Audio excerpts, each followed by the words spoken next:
さあ、今回もプロ野球選手解説、始めていくよ。125回目の今回は、ゴジラの愛称で親しまれた選手の紹介になるよ。その選手とは、日本では巨人、メジャーではヤンキースなどに在籍していた、松井秀喜選手だよ。松井選手に関しては、情報量が膨大なこともあって、久々に前編後編で分けさせてもらうよ。それじゃあ早速、解説始めていくよ。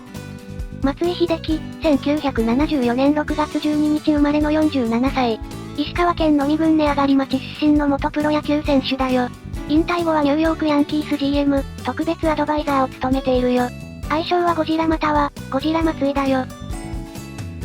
松井は小学校1年生の時に、体格がひときわ大きかったため、3年生以上で構成される軟式野球チームに、特別に入団させてもらったが、監督の指示などが理解できず、一旦野球をやめ、4年生の時に父から再入団を勧められるが、拒否していたそうだよ。しかし、野球に打ち込む3歳上の兄に触発され、小学5年生の夏休みに、再び軟式野球チームに入り、本格的に野球を始めたよ。松井はもともとは右打ちであったが、あまりにも打球を飛ばすために、野球仲間であった兄とその友人が、松井を打てなくする目的で、強引に尊敬する掛布選手と同じ左で打つように勧められ、左打ちに変更したそうだよ。中学入学時で身長は170センチ、体重は95キロに達し、中学時代は捕手を務め、2年夏から投手に転向。通算打率は6割を超え、3試合連続本塁打も放ったことがあるよ。3年生になると飛距離は130無にも達し、何球を割ることもしばしばあったそうだよ。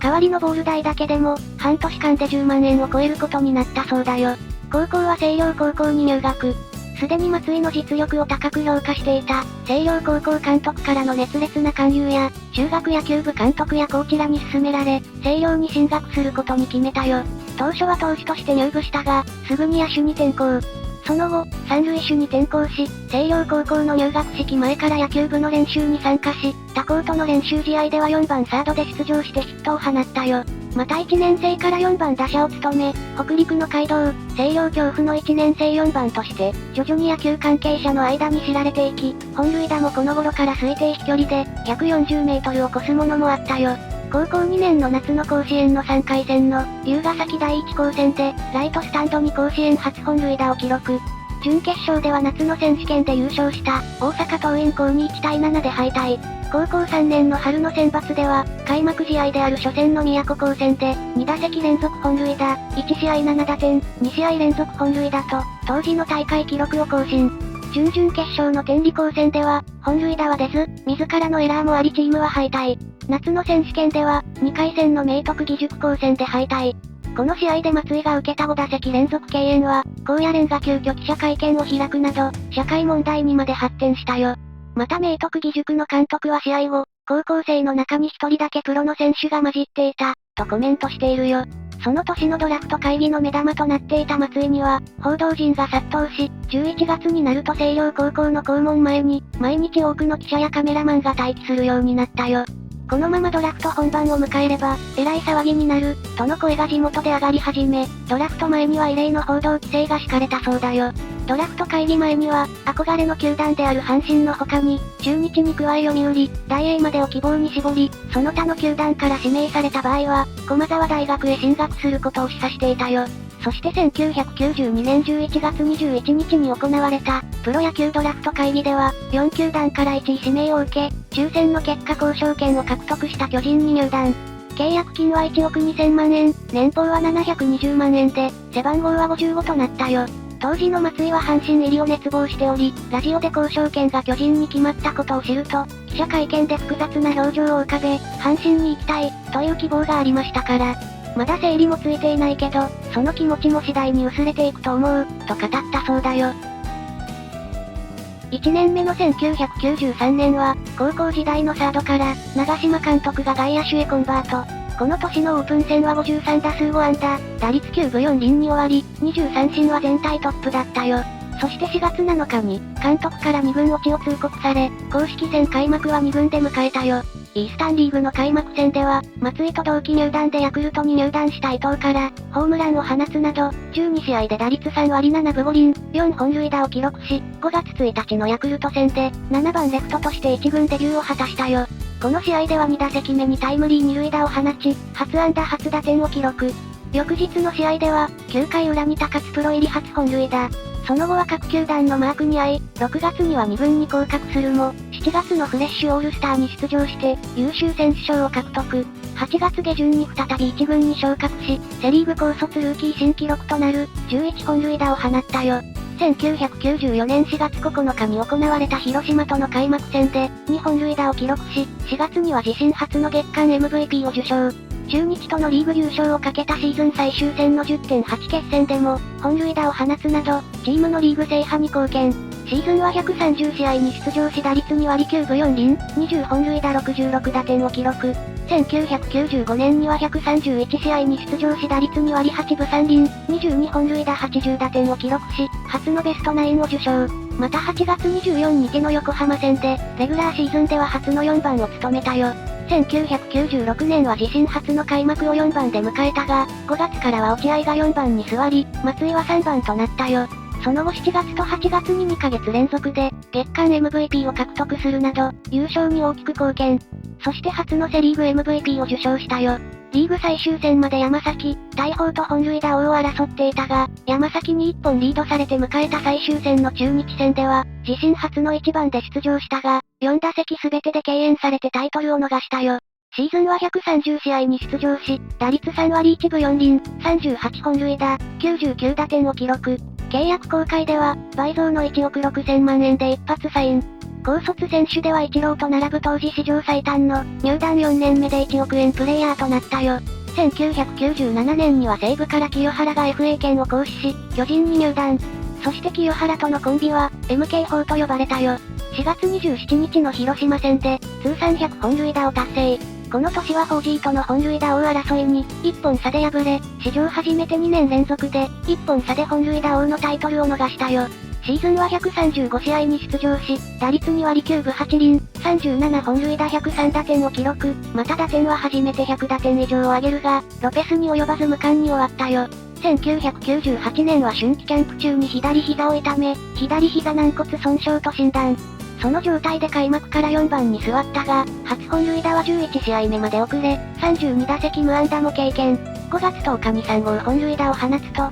その後の12試合で9本塁打を放ち、月間 MVP を受賞。そして7月28日のヤクルト戦で通算150本塁打を達成し、最終的には34本塁打、100打点で自身初のタイトルとなる本塁打王、打点王、最高出塁率のタイトルを獲得。巨人で本塁打王と打点王の両方獲得は、1977年の王以来21年ぶりであったよ。1999年は、6月5日の横浜戦から10日の中日戦まで、5試合連続本塁打を記録。そして9月21日の阪神戦では、通算200本塁打を達成。しかしオールスター第3戦で代打出場した際に脇腹を痛め、7月30日の広島戦で先発メンバーから外れたよ。これにより、この時点で現役最多だった連続フルイニング出場が、574試合で止まったよ。怪我の影響でペタジーニと2本差で、本塁打王を逃すが、自己最高の42本塁打を記録。日本人のシーズン40本塁打は1989年の落合以来10年ぶり、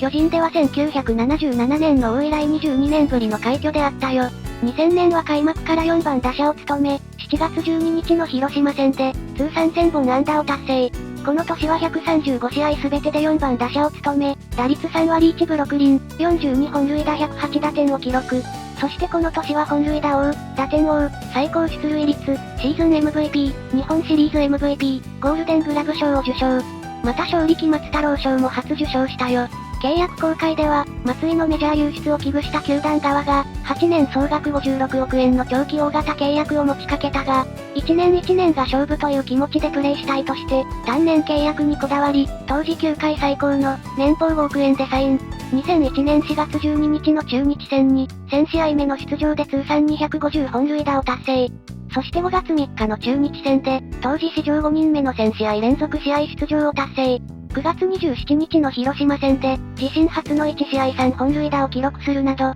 月は月間 MVP を受賞したよ。シーズンは140試合に出場し、打率3割3分3厘、36本塁打104打点を記録し、初の首位打者を獲得したが、全イニング出場での首位打者は王、イチローに次ぐ史上3人目の快挙となったよ。松井の FA 権獲得が迫る中、下交渉では球団から、5年総額50億円の大型契約を提示されたが、これを断り年俸6億1000万円で単年契約をしたよ。契約更改後の会見では、来季に FA 権を行使することを明言し、このまま巨人に残るか、アメリカに行ってみるか、二者択一になる、と語ったよ。2002年の7月9日の広島戦で、黒田から通算300号本塁打を放ち、28歳0ヶ月での到達は史上2番目だったよ。また7月8月と2ヶ月連続で月間 MVP を受賞し、9月7日の広島戦でプロ野球新記録となる、5年連続100得点を記録したよ。そしてこの年は140試合に出場し打率3割3分4厘、50本塁打107打点を記録し、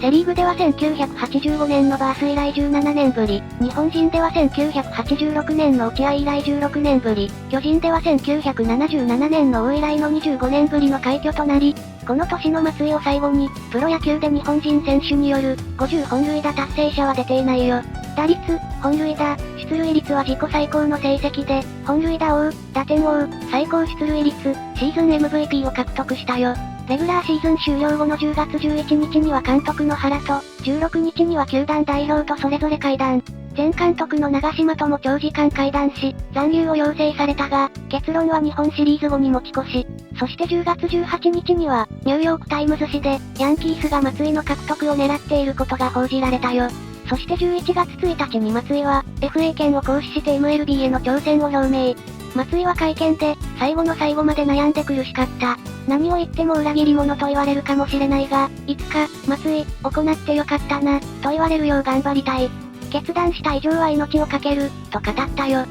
そしてここからは、エピソードを紹介していくよ。松井のニックネームはゴジラで、初めてマスコミ陣営が松井に対して、ゴジラの愛称を用いたのは、当時星稜高校3年生になる1992年の、春の選抜大会前のことであったよ。名付け親は高校野球を担当していた、日刊スポーツ記者で、下半身が大きくて剣士が特徴的、という理由で、ゴジラの名前を付けたと語っているよ。当初松井は、ゴジラなんて勘弁してくださいよ。もっと可愛いニックネームはないんですかと不満げだったが、名付け親の記者はゴジラだって可愛いじゃない私は似合ってると思うのよ、と述べたそうだよ。ちなみに、高校2年生の秋に選ばれたオールジャパンのチーム内では、すでに怪獣というあだ名が付けられていたそうだよ。そしてこれ以降、甲子園大会での活躍で全国に、ゴジラ松井の愛称が一気に知れ渡り、その後も、街を歩いていた時に子供たちから、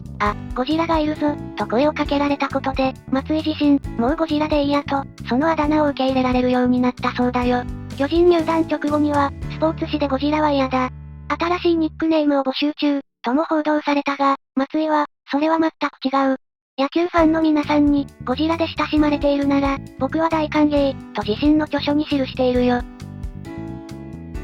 さあ、今回はこの辺にしておくよ。編集してみての感想は、高校時代から頭一つ抜けている存在だっただけあって、プロ野球でも安定した成績を残していた松井選手。野球をあまり知らなかった頃でも、松井選手のことは知っていて、それだけ有名な存在で、巨人にとっても重要な選手だったんだろうね。大型の複数年契約を提示するほど、放出したくなかったんだろうけど、挑戦したことにより、他の選手も続くきっかけになったかもしれないね。とまあ、今回はここまでにしておくよ。次回は、松井選手がメジャーに進出したところからの解説になるよ。それでは、ご視聴、ありがとうございました。